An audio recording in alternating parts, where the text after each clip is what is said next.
Ja, meestal wordt een heerlijke dag hier waar het weer. Het weer fantastisch simmerwaar, maar er zijn erbij. Zo nou en dan is even wat bewolking en een lekkere wien vanuit het noordoosten.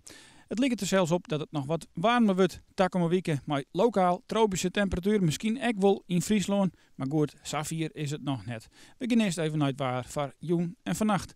Joen en vannacht hebben we opklaring staan, het bloed droeg en de temperatuur die zak je erbij naar zo'n 12 rond 14 graden in het zuidoosten en in de rest van Friesland en een graad of 15, 16 in het waardgebied.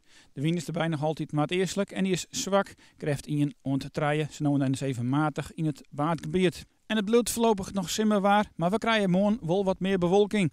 En ik vast je dus morgen zo nou en dan is bewolking. En ik wil geregeld de zinnen, maar een temperatuur die even een stapje waarom doet, wordt zo'n 21 graden in het waardgebied. En zo'n 23 of 24 op de meeste plakken in Friesland. En daarbij hebben we ook wat meer wind. Die helpt wat on, die wordt matig en vrij krachtig. Wind even 3 tot 5, komend uit het noordoosten.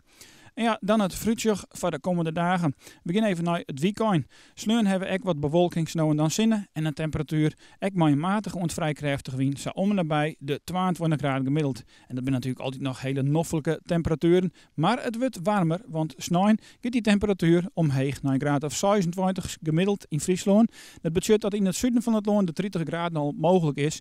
En wij gaan ook om een weekend maar die temperaturen omheeg naar zo'n 27 of 28 graden gemiddeld.